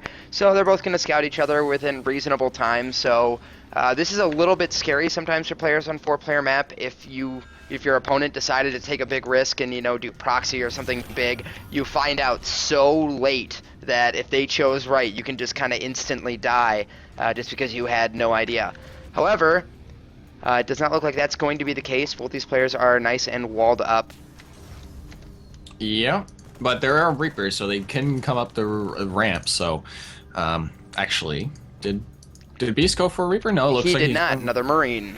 So he's going for Marines here. Frost, they do have the. It's and- kind of like a false hope here.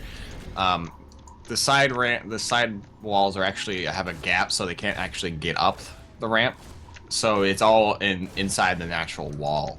They have to get through the up a wall. So it's not a bad choice to go for a couple of Marines and go right for a reactor. Pretty much safe here. Yeah, and we'll have to see. It looks like Beast is opting for a factory, whereas Shuriken opting for a command center placed on the low ground, so he feels very safe, thinks he can build the CC right in its spot, doesn't want to waste the time lifting and landing. And he did place his factory and starport in a secluded location, and it looks like he might get the scout off, but he's not really moving that way. Oh, He's a great trying to- pull to try to force the Reaper to the far side of the base, and he's not going to see it. He's not going to see it at all, and this is a big win for Beast here. Really hiding that tech. He does know that there is no command center on the way. And here it is. He pulled the Marines to the right spot. Oh, but they just weren't quite there in time. This Reaper may die. Yes. Oh, not quite a full wall off. I thought it was. And he's going to see that tech, and he knows that a Banshee is coming. He places his engineering bay down immediately. Good scout right there. Perfect scout. So he's going to know what's going on immediately. He's going to pretty much prepare for it. Yeah, now, if you are Beast, do you continue to go? He is going with a Cloak Banshee play. And once this has been scouted, you have to think that the effectiveness goes down drastically. I would still try it if I was Beast, because he doesn't have his expansion up yet. So Yeah, he needs to do some damage to make this actually worth it. Yeah, it's kind of like in poker when you're pot committed. A lot of times you get to the river card in Texas Hold'em, and you've already just put so much money into the pot that you just kind of have to put the rest of it in if a player pushes you to. And I think that's what happened here. He's been found out, but there's no other options that he has, and he can't just abandon the starport and the factory and things. As you said, he does not have that expansion. And it looks like Beast is going to move out with a couple of Marines. I actually kind of like this move out. He really needs to get the damage done, so he's going to try to use the extra forces he has to do such that. But there is a Widow Mine on the ramp, and I don't think he will know until it's too late. Yeah, it depends on how he sends his Marines up there. He may, oddly enough, just kind of send one out to scout to see if there's a bunker or something like that, and may get lucky by, only letting one Marine get in there. Depending where the Banshee is, I saw some mouse clicks right next to the Widow Mine, so it looks like most of the units are at least rallied there. And here it comes, gonna go up the ramp, but here the Widow Mine's already burrowed. Same Oh, with the Banshees. no. And Oh, big hit. Big hit, and here comes the Banshee, but there's already a missile turret up. He's gonna have to force to get out of there, or at least go for the gas. It's not a bad choice. And does get a couple worker kills. But Shuriken already has Hellions out, and this force from the front is gonna be wiped out immediately. Yes, the Widow Mine's not even there. Oh, and he has a couple units that he's going to get caught on the rally. Another Banshee going up. He's trying to get things done with it. I mean, I don't blame him. But it's... Oh, and that's within range too if he's not careful. Oh, one more volley would have killed it. So he has to be ultra, super careful with this Banshee. Shuriken's actually moving across the map, and he actually put a ninja expansion on the bottom right-hand side of the map, which is kind of a cheeky move, but I like it. And here he comes with these Hellions, gonna do a lot of damage, do good micro for these Hellions, and cleans up those Marines fairly easily. There's a Raven out for Beast, but I don't think it's gonna be enough. There's an auto turret going down. He actually, no, he won't. Siege Tank's out. That's gonna really help against the Marines, but the Banshee's still there, so this is gonna be tough. Oh, and two Marines. Oh, and he goes into that cloak. But the Raven is right there, and there's no medevacs to heal these Marines yet, so it's not looking good for Beast. Oh, he's going to have free reign over everything here. He should recognize there's only one Marine. There is a couple more coming across, though. And so he will rejoin up with his forces and attempt to kind of break down this wall. And here it comes. Oh, boy. He's trying to do as much damage as he possibly can. Gets the Banshee, which is a good point. But he doesn't really have the production to hold this right now. He only has a barracks and a factory and a starport. He's landing the Viking to hold this, and he actually will hold this eventually. The expansion is a little up in the air. Yeah, Yeah. and this Raven, he's trying to save it for a Seeker missile, which can completely change things. You know, if you have a small group of Marines, I've heard Seeker missiles are pretty good against those.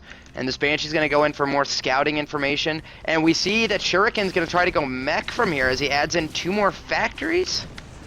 I'm guessing And that's what he's going to do. This is not a bad choice for Shuriken. He has that ninja expansion that he doesn't know about this yet, and this will actually really kickstart the mech army into overdrive right now. The mechanical Yes. pun. Yeah, and I think he's, I would expect him to take these 2 gas geysers down here very quickly as gas is so big in mech. Oh, and he's got 2 SCVs at his natural, not mining gas. He misclicked just above the geyser. Might fix it. Oh, he just fixed the other one, but he did not fix that either. And gas is oh so important for mech, so this is a big hindrance to him. I mean, that's almost a fourth of his gas production kind of going out the window with those 2 SCVs being held there. But he's arguably ahead. He's up a base. He's got his production down fairly well, and Beast is trying to catch up with another command center as well. He does have a couple barracks, but Shuriken is a little bit ahead in the production right now, and it's not. Beast really need to do something here to catch up, or I don't know if he can actually, or maybe scout this base down here. But Yes. I don't know. I don't. It's such a What's tough really doing spot. that? Yeah, What's not really very doing good. that? Well, if I'm So- now a mathematician, but I'll say 5% because Ah. I just made that up. Well, he does have the siege tank. Beast does have the siege tanks out in front, which will be great for defense. Does move a Banshee up in the main of Shuriken here, doing a little bit of damage with the Banshees, and Yeah, this I don't- Banshee has 11 kills. I don't think he has enough for a scan right now, which is actually kind of hindering him right now. Getting Yeah, a he's- lot of stuff done. He's 25 seconds from it, or 25 energy, excuse me. Oh, and there's There it finally is. a scan from that bottom right one. Now, I don't think that would be enough to tip him off that he has another base down there. Maybe if he was watching very, very closely. These But players, I don't think so. These players are just continually building Banshees to harass with, and Beast doesn't have a missile turret. There's another Oh, and Banshee coming up the front. just loses the tank. He pulled all of his SCVs in a drastic attempt to try to repair it, and no such luck. And you can see the economy swell of Shuriken right now with that extra base. And something, if we have some viewers that don't watch StarCraft that often, you'll typically see Shuriken's going to drop all of his mules down here because he wants to burn out these minerals as quickly as possible because this is so difficult to defend, especially if he's going mech. So you'll see him drop mules down there. Just one of those tidbitty things. And Shuriken finally fixed the gas, but now has 4 workers on it out of 3. Better that problem than the other one, but also hasn't fixed one in the main. So now he's only 1 of 3 on something in the main as well. So his gas production is hurting a little. He still has a giant army lead. He's up what looks like 22 army supply, or at least in supply. He has a little bit of an army supply lead, but most of his supply is in workers right now. Yes, they are off by 2 in army supply, and then Shuriken has a 14 worker lead. So you just throw up the graphic, as it's a very good point pointed out by Double Agent here. As we And- see these players trying to poke in. And this siege tank line is actually gonna really nice for Beast. He's trying to siege up himself, trying to get this force broken down. It's kind of back and forth right now, though. And a great point defense drone and a seeker missile ran on the tank, and the SCVs preparing it, pretty much killing most of the SCVs. And this force is pretty much cleaned up right now. He has to move back. Yeah, it was a little odd there because I thought Beast was going to be way behind Shuriken when he lined up all the Hellions. You're just kind of getting rattled there quite a bit. Siege tank left with 5 health. But now again, Beast actually came out a little bit ahead, but Shuriken with that hidden base. Both these players are equal on bases right now, so it's not like he's nightmarishly ahead by any means. Shuriken just hasn't chosen to take this third, and I think if he doesn't after too long, Beast will have to know that something's up. To be honest, that's the fight he really needed to catch up. He allowed him to land his third orbital command down and really kickstart his economy again. This really was in his favor. So I really like the position here from Beast. He's gonna pick up and do a 3 medevac drop somewhere. It looks like in the main. It's been a lot of fun today, Double Agent. We always seem to be looking at the same things. We don't have the same viewing screen. You guys are seeing my stream, and Double Agent has his own, but we just happened to see the exact moment I had selected him, and then you talked about the drop. So nice little ESP you got going on there. It's like I'm like a mind reader, man. It's pretty awesome. We have a couple of Hellions moving on across the map. Looks kind of run by, but the siege tank line is actually really good for Beast, and he's in a pretty good entrenched position right now. So, Yeah, I'm not quite sure if they could get a whole lot done. He might just try to run. Oh, and he had a spotting Marine, so he's going to see this coming in. Oh. And the tanks take out one Hellion, but 6 more remain. He does have quite a bit of forces up in his main, but his Blue Flame does kind of kill SCVs pretty quickly. He doesn't really get much. He gets probably what would look like 6, and here comes the drop from Beast. Shuriken knows it's there, so he knows it's coming, but he's gonna try to force himself onto this missile turret, really spreading his army up, and this is not a bad drop from him. He's forcing everything back from Shuriken, trying to hit this production. Slow down that production. Mech production is so tough because it takes so long to build tanks and things, and he's going to try to take out this factory, but he's going to lose most of his army in doing that. He's now all in, now taking out the armory. This has been a great run by just for pure taking out tech. This is great on his end. He really needed this. It stopped his upgrades. He's trying to get his supply depots down, does get a couple factories, forcing him to rebuild them. This was a really good drop by him. Yeah, and you saw him target down 2 supply depots specifically that had the added supply from the orbital command. Such a great little maneuver. He ended up getting both of them, and you saw him specifically target them. And Shuriken is almost mined out in his main, now adding on that fourth base, I guess, at the 3rd location, if you could say it that way. And Shuriken is severely supply blocked right now. This could slow him down enough to get enough army to hold this push coming out. And it looks really good for Beast right now. He's got to try to get these Hellions stimming up and doing quite a bit of damage, but there's a lot of tanks here. Yeah, but the tanks are not quite sieged just yet. He did peel off a medevac to go do a drop. I think he kind of maybe wanted Shuriken to see that and freak out a little bit and, you know, hope that he went back. Oh, and all the tanks are sieging up. Oh, this Bioforce. Oh, Marauders get absolutely decimated. There's not even that many of them left. But oh my god, great Seeker Missile going on. The tanks get like 3 or 4 of them as well, and this is looking really good for Beast, but it's not, he doesn't have any force left to really hold this. I don't think he can hold this 3rd right now. Yeah, he's got, eventually he's going to have one more Seeker Missile, which would come into play a lot. This Cloaked Banshee coming in, it goes down very quickly. He's sieging up, and it looks like maybe he's going to try to drop right on top of it, and he does. This is a great drop. He did it while the Vikings were landed as well, so he couldn't kill the medevac as he tried to drop, and he's actually slowly pushing him back, getting killed on these siege tanks with just only a couple Marines. Oh no, look at how many SCVs are. The natural, 7 go down in one shot. Oh, and they're just getting absolutely decimated. They were so clumped together because he was almost double saturation on the minerals. And this is kind of turned into a soft contain for Beast here, and he needs to do something to break this out. He's getting a lot of Marauders, which is really what he needs right now. There's not really much light units for the mech army right now, and he does have a force. He probably could break into this, but it's kind of hard. There's a lot of tanks out. We're going to have to see how good the Seeker missiles on either side are going to be, as they can be kind of a deciding factor. Shuriken, I think, is content just kind of pulling back. Meanwhile, Beast is doing a huge SCV transfer. Oh, and will he catch it? Oh, those Hellions were headed right in the right direction during a massive SCV transfer as Beast now pulls his army around. And now he's pretty much spreading his army a little bit, so he can't really attack on each end. He's actually getting into these siege tanks and almost getting one as well. Yeah, I'm wondering, I think he can set up his siege line here, and if he can get it up effectively, he could separate them, but Beast knows that, and look at how hurt all of those units are.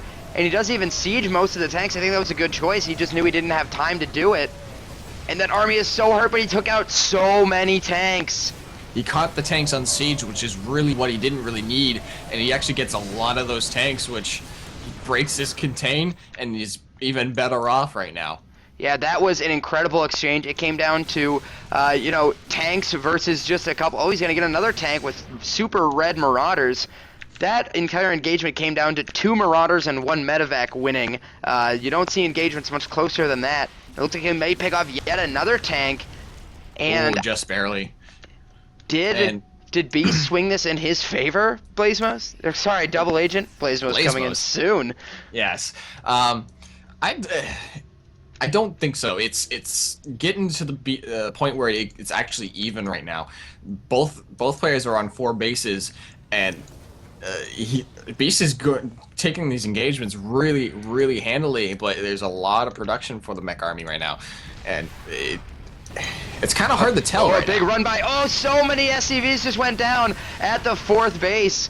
A good amount of them, and those little moves will definitely get him back in. Sorry to cut you off there, Double Agent. Go ahead. No, it's fine.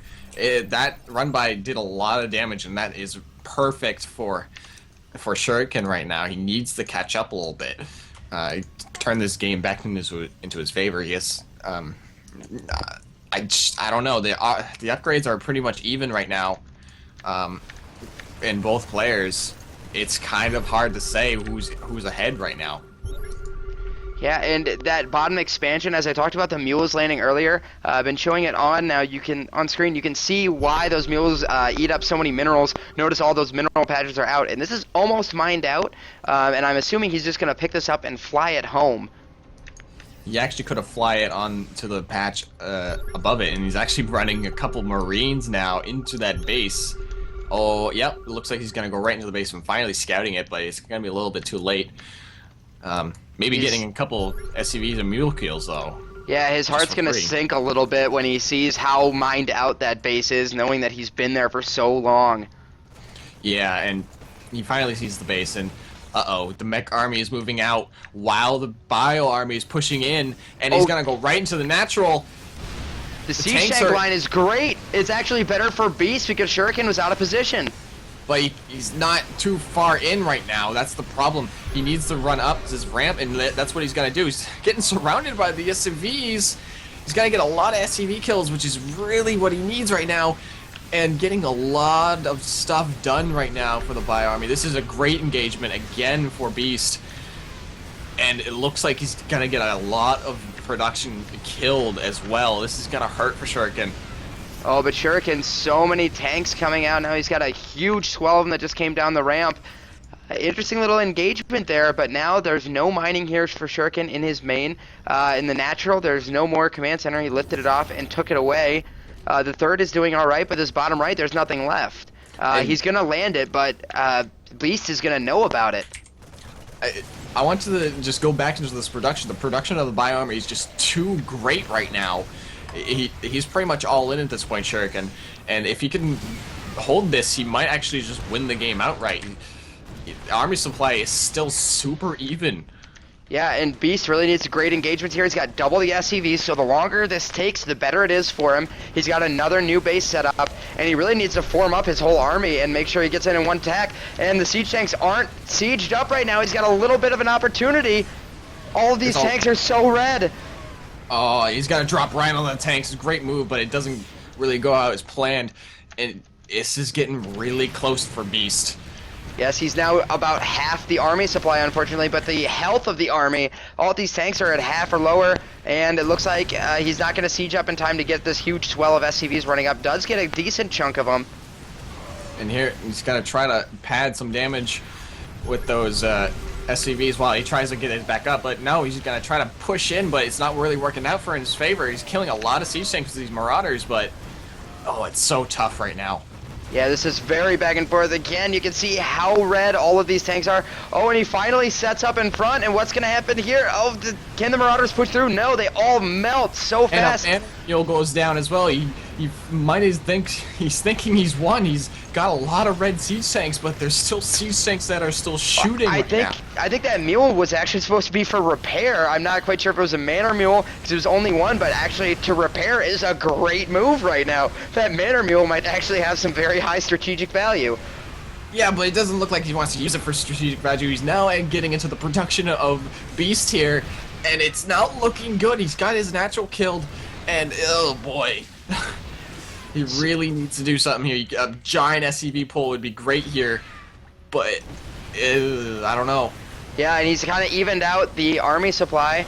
As you take a look at that, he is up by, or Beast still only has up by 8, but he has almost tripled the army, 40 to 100 there. And as you said, he's just slowly going in, and I think Beast is doing everything. He knows his team is relying on him, the team captain. He's trying everything he can to save off this game, but I mean, these tanks, with a total of 100 maybe between 4 of them, are doing so much work.